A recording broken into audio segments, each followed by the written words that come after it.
Have you been struggling with your weight since your chronic illness reared its ugly head? Maybe you were even struggling with it before that. Have you tried to lose weight with no success? And are you sick of doctors just saying, you'll feel better if you lose weight, but then not going any further than that? Dr. Franchell Hamilton is here to share with us her 4 pillars of transformation to weight loss and how she combines Western and holistic approaches to help her patients on their journey with chronic health conditions. All on this week's episode of Chronically Living. I'm Kelsey Harris, chronic illness warrior and psychotherapist. On Chronically Living and How to Make the Most of It, we're providing tangible ways to improve the well-being of Spoonies. So get ready to make the most out of your life, even with that pesky chronic illness.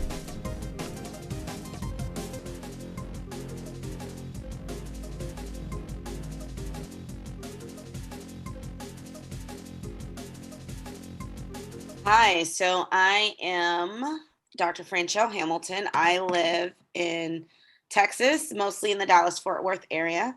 I am a bariatric surgeon. That was my training, but I also deal a lot with weight loss, wellness, a lot of chronic conditions, and I'm also chief medical officer of a digital health company called Fresh Try. And so it's really interesting kind of how I got here. It's probably not the direct path, but I was a little bit of a defiant child. Growing up, I got into a lot of trouble with like gangs and just kind of inner city stuff. And it wasn't really my parents because they were like upper middle class Christian. It was kind of like my choice to feel like I need to be heard or I need to be seen. And so I kind of did this acting out. And in that kind of journey, I realized that I was often labeled because of my outward appearance. And then obviously some of the things that I did, like long story short, I ended up in an alternative school because I had gotten in so much trouble in school, and I was automatically labeled, oh, she'll never probably graduate. She'll, end up getting a GED. And it was very interesting that when I heard the term GED, it was like a light bulb in my head. Like, why am I being labeled? I was always very smart and I was always kind of athletic, and I felt like I had more potential than that. So then once I got through all that and ended up in med school, fast forward, I noticed that bariatric surgery was kind of a whole subspecialty. Like a lot of people at the time when I was training really didn't want to have to deal with that group of people. And I didn't understand why. And they were often getting labeled, oh, they're lazy, they can't do this, they, all of these different labels that were put on them. And I saw the potential that bariatric surgery could do for them, not only help with their weight, but all of these other things that happened or happens if you struggle with weight or obesity, like confidence, self-confidence, self-love, depression, anxiety, like all these other things that transformed or can transform with the bariatric surgery. And so I guess that's why I ended up choosing. I felt like I had a connection with them. I understood what it was like to almost like be an outsider or be labeled. And so I really connected with that population. And I love the fact that I could do one surgery and it could resolve all these chronic medical conditions. So that's what drew me to bariatric surgery. Who doesn't love a good underdog story? So Dr. Hamilton is here today to talk to us about how to manage weight gain that comes with having a chronic medical condition.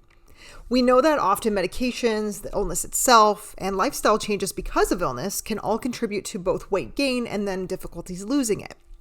Dr. Hamilton actually emphasizes non-surgical ways of doing this despite her more traditional medical training. So my practice was split up into surgery and medical.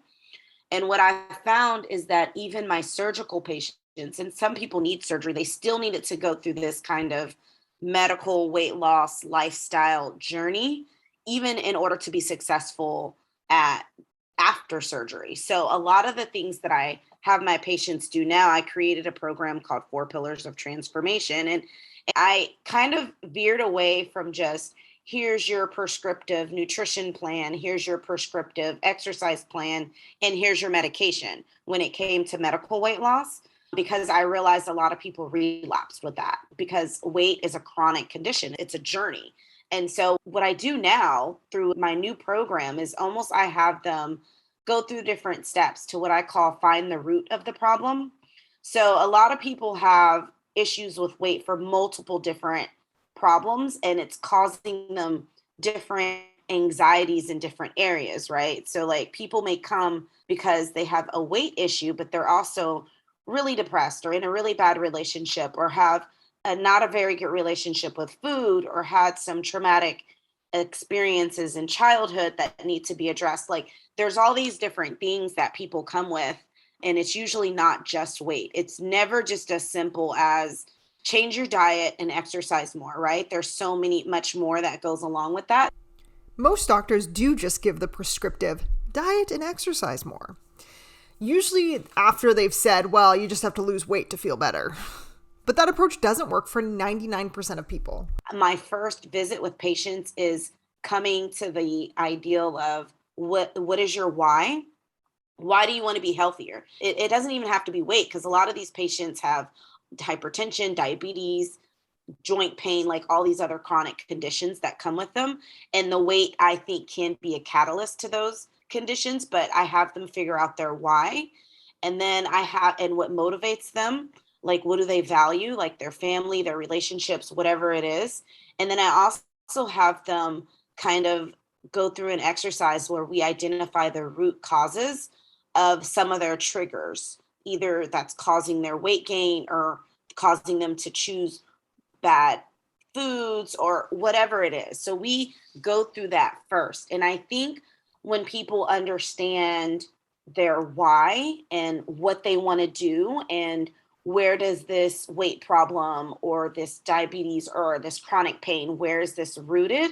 Once they can find that and we start treating the root, then they have really sustainable long-term health, not just oh, here's the pill and I'm going to relapse because I'm off the pill type of thing. Values. Here it is again. Healing journeys seem to need to begin with values. We've heard this from several medical practitioners this season and several chronic illness warriors. So yes, this is definitely a theme that continues on. And I might add, this is a theme that I haven't even been searching for on purpose. So it's very individualized depending on, what they're going through. Like I have people who come in who are in bad relationships, and that bad relationship contributes to so much of their chronic conditions.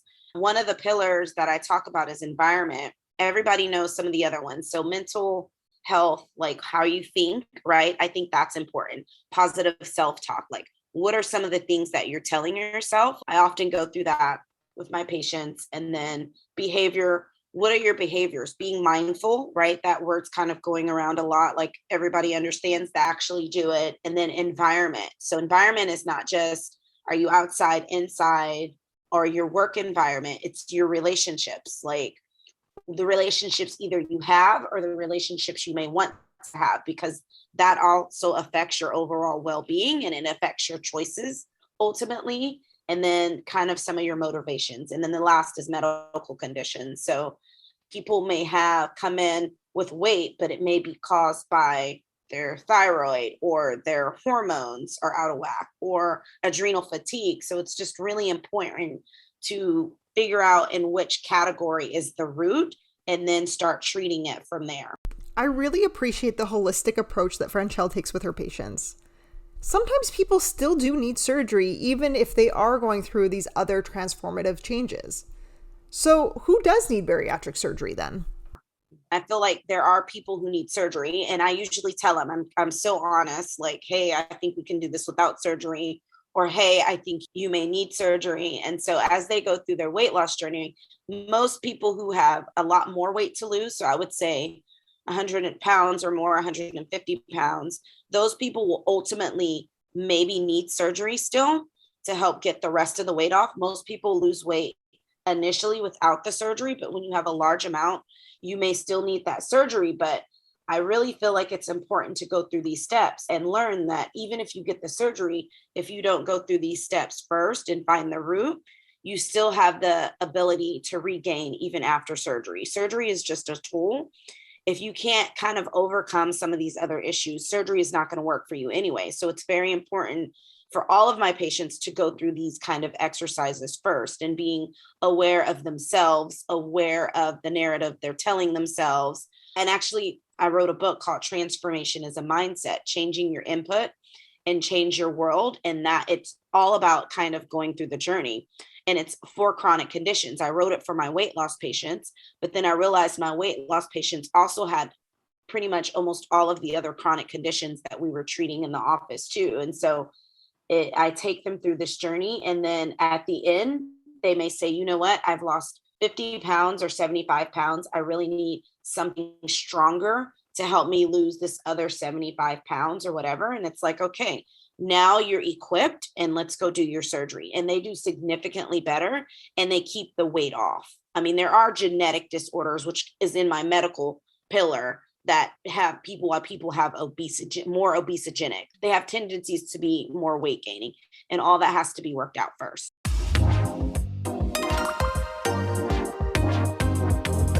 I think that paints a clearer picture, and it makes sense that doing what I would consider the hard work first is essential.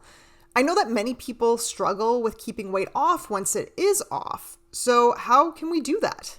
That's a good question. So that's the biggest thing, right? And so part of going through this journey and the 4 pillars, I always go over these, what I call 4 transformational steps. So one is self-awareness, knowing who you are, what you want.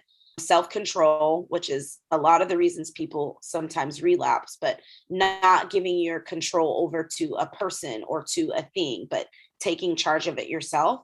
Self-efficacy, the belief that you can. You'd be surprised how many people have low self-esteem or low self-confidence that I deal with. And they come in wanting this, but they don't even think that they can do it. Or they don't even think they can do it long-term because it's failed in the past, or almost getting away from this failure mentality. And then the last part of the 4 transformational steps is self-care. And it's not the commercialized self-care, but it's literally tuning into yourself on a regular basis and figuring out where your needs are being met or not being met, and somehow getting those needs met. Because a lot of people will go to food to get their needs met, or alcohol, or whatever their vice is. And that's because you're not loving on yourself enough. You're not giving yourself enough self-care, or you're not getting rid of those toxic relationships, or getting rid of those toxic situations that will put you in a situation where you lose control. So there's so many things that you have to kind of go through and realize. Like, for example, if you have problems at restaurants, then in order to be stronger, take yourself out of the situations where you go to a Mexican restaurant and want to eat bad or want the margaritas. Like, if you know you are going on a journey, and I talk about this too a lot in my book, don't set yourself up to fail. So set yourself up for success. So for example, I'm working a lot now where COVID is bad now. So I'm doing these long, like 24-hour shifts. I'm actually on a fast right now. And so I go in a hospital and I know there's just vending machine and junk food. So I packed my stuff, right? And so I don't want to get in a situation where I'm hungry, it's 2 a.m. So the only thing I have is vending machine food. So, oh no, I have my cucumbers and, ranch dressing or whatever.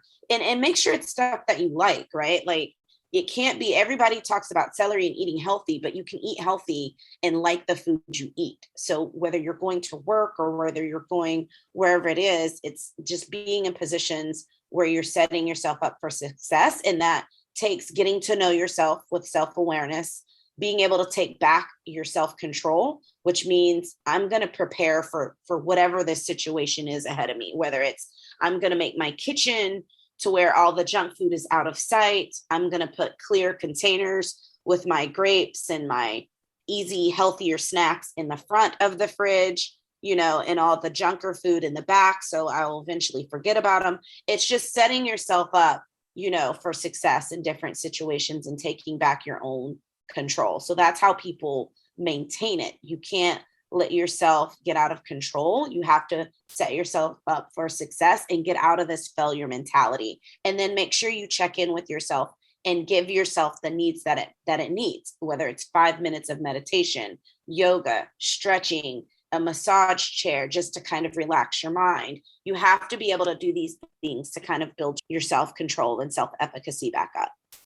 Self-awareness, self-control, self-efficacy, and self-care, which really overlaps with self-compassion. Honestly, these are the same types of things I often work with clients on, whether it's for mental health, chronic illness, or pain, or both. This mind-body connection is essential for all aspects of health. And when it comes to maintaining your weight after weight loss, it makes sense that these are necessary, doesn't it? This isn't the type of understanding we always expect from our MDs. I am 100% believer in being a traditionally trained MD. I was not trained like this. I had to learn this by treating my own patients, but I am a huge component. And I've seen this in my own patients where mindset is huge. And that's why I kind of put out that book, because I saw people who, in my own practice, I've had my own patients who had really bad chronic diseases, chronic kidney disease, hypertension on 4 meds, diabetes on insulin, already had a bariatric surgery. I give them another bariatric surgery, which is considered a revision surgery. They do well for a year or two, and then they go back to old habits.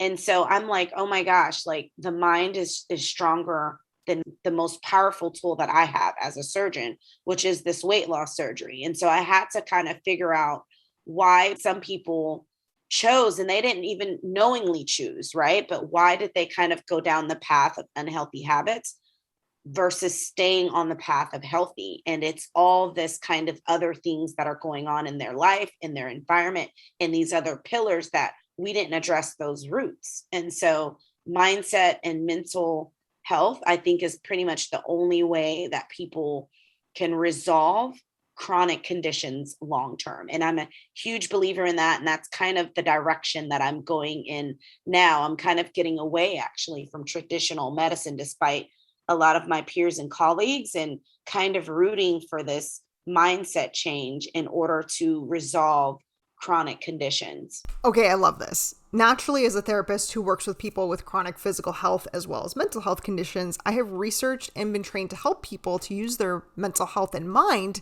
to improve their well-being. But I know that some of you are likely, no, mindset will not cure me. And hey, I get it. The mind-body connection is weird, and it might make you feel like everything is in your head, which it's not. Well, actually it is, because technically our brain controls everything in our bodies. But I think you know what I mean, or at least I hope you do. So here's what Dr. Hamilton has to say about resistance to this mindset idea. So I'm to the point now where I set up my practice where, like, this is what I'm doing now. Right. You know what I'm saying? When I first started working as a younger surgeon, I just wanted patients, right? I wanted patients and I wanted to help all these people. And then I noticed probably several years in that me just giving them what they want, either a medication or a surgery, and not kind of doing all these other mindset or mental health things, was actually not helping them at all. It was not helping them. It was not leading to sustainable results. And I just decided that I'm not going to do it, because that's not the type of physician that I want. I don't want to just be a pill factory or a surgery factory and just do it because that's kind of the thing to do. And I'm blessed in the sense that I'm very mental headstrong on that. And a lot of people aren't, even when it comes to patients, they're like, oh, I saw this on TV. I mean, weight loss on TV, like, it's so, there's so many different things now. Drink this and lose 10 pounds. And it's just like, oh, I see that stuff and like cringe, because that is not the way people long-term are going to be able to lose weight. So a lot of those patients, I tell them like my method, but then I also tell them, hey, these are my results. Like, this is the best outcomes I've seen, and this is why I'm doing it this way. And most people can get on board when I explain it that way. And I feel like if you don't do it this way, your rate of relapse of either your medical problems or your weight is very high. And if they're willing to take that risk, then I'm like, okay, well, you have to see another provider, because that's not what I'm offering. You know what I'm saying?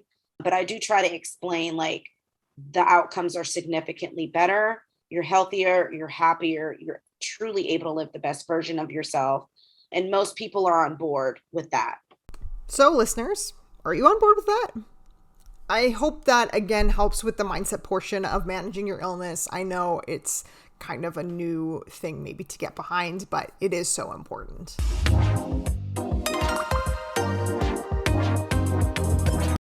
Dr. Hamilton mentioned an app that she's the chief medical officer for earlier in the show, and I was curious about it because it can perhaps help some of you listening.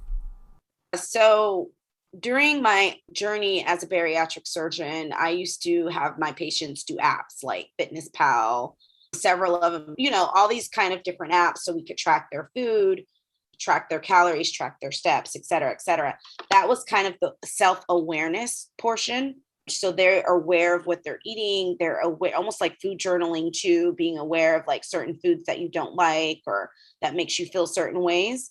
And they're great, but I noticed they didn't get through kind of all the steps. They made people more self-aware by tracking, but they didn't really like make any sustainable changes, so to speak. So for several years, I had them do these apps more as just a check-in so they could like log it somewhere, but it didn't really lead to sustainable results long term. It did help with self-awareness. And so I always wanted an app that went in line with the program that I was doing, which is trying to change a new mindset, right? Noom is a little bit different. It does take a cognitive approach, but it needs to almost go like a little bit step further. Want to just people to go to know or understand why they do stuff and then give examples. I almost want them to what I call train a new mindset, which includes having more gratitude, more positive self thinking. And doing this actually can change the brain and it spits out different actions and different behaviors. And so part of my brick and mortar program that I was doing does this. When we go through these exercises, trying to find the root of the problem, trying to find what their motivation is, trying to find their goals.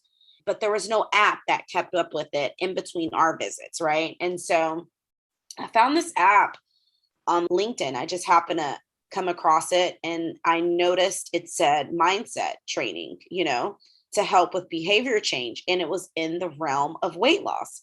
And I actually reached out to them. The CEO actually got back with me and we have been conversing for several months. And I've recently bought ownership in the company and became their chief medical officer because I feel like we can together with my platform and their platform, we can reach a bigger audience. And I really, truly believe that that's the way chronic conditions should be dealt with. The app is called Fresh Try. It's free. You can download it from the Apple Store, the Google Store. We also have applications for corporations or bigger companies or schools, et cetera, where we include a health coach. But essentially, it is what it does. It gets you away from this failure mentality.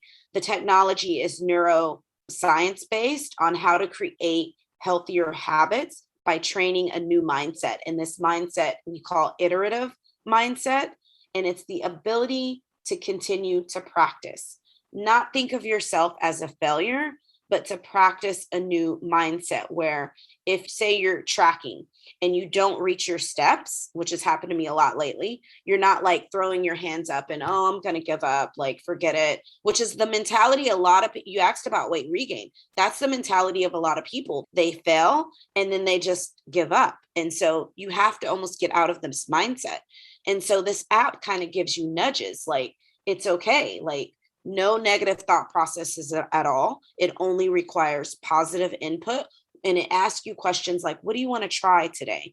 And then we give you like encouragement. And there's a community of other people around you that's trying to do the same thing that can give you hearts or send you gratitude. You set your intentions on what you want to do. And it really gets away from any negative mentality about losing weight. And it fosters a positive outlook and a positive self-thinking and a mentality of practicing. So if I didn't get my 10,000 steps today, then let me lower to 8,000. It's okay. Like it's okay. You know what I'm saying? To not meet these typical tracker type goals. And what are different things that we can do to either reset the goal that's more natural or do something else, right? If I don't have weights, why don't I lift up gallons of milk? Or, you know what I'm saying? allows you to work with the resources that you have to create natural habits for fostering weight loss or resolution of chronic conditions, all the while by training a new mindset. And that could be applicable moving forward in different areas. And so it's genius. And I'm happy to be a part of this company and hopefully make a bigger difference for me, social impact. And because I think digital, obviously, as we all know, is going to be the wave of the future. So why not train a new mindset to create healthier habits better? And I think that's going to be through the app Fresh Try. Maybe giving Fresh Try a try sounds like a good idea. So I like to ask my guests some lightning round questions. What are the top 5 songs that describe your life? You know what? And I can't even remember the name of the song that comes up to head, but there's songs that describe I'm very resilient, and it was on a soundtrack, and I don't want to keep stuttering along, you know what I'm saying, because I listen to it a lot. But I know Beyonce, Who Wants the World Girls, is one of my favorite songs. And then any song that has to do with like resilience and overcoming, those are often my favorite songs. There's Lauren Daigle. I'm a Christian, so I like a lot of her music. She's one of my favorites. And so sorry I couldn't think of 5, but it's okay. Those are the ones that kind of come to mind, you know. Yeah, awesome. What's one thing you can't go a day without doing? I would say getting some type of activity to myself in. So I often do either short, even if it's like 5 minutes, I either like to listen to a podcast or something motivational, or for me, workouts are part of my self-care. I don't always get those in every day, but something I've noticed I had to do is that self-care, that 4th step. And it could be anything.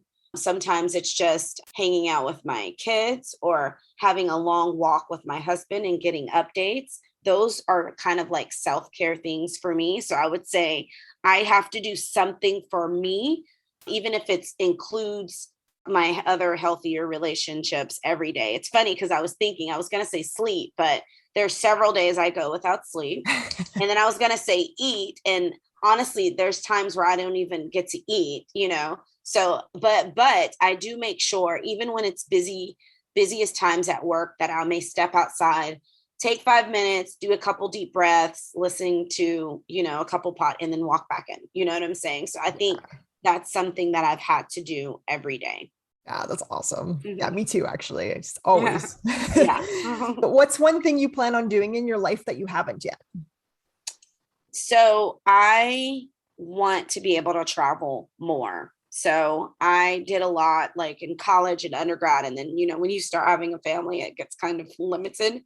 So one of the goals that I plan on doing in the future, because I have young kids, when they get a little bit older, there's this thing I want to do called almost like house swap, where I swap my house in Texas with someone's house in, say, I don't know, Mexico or Italy.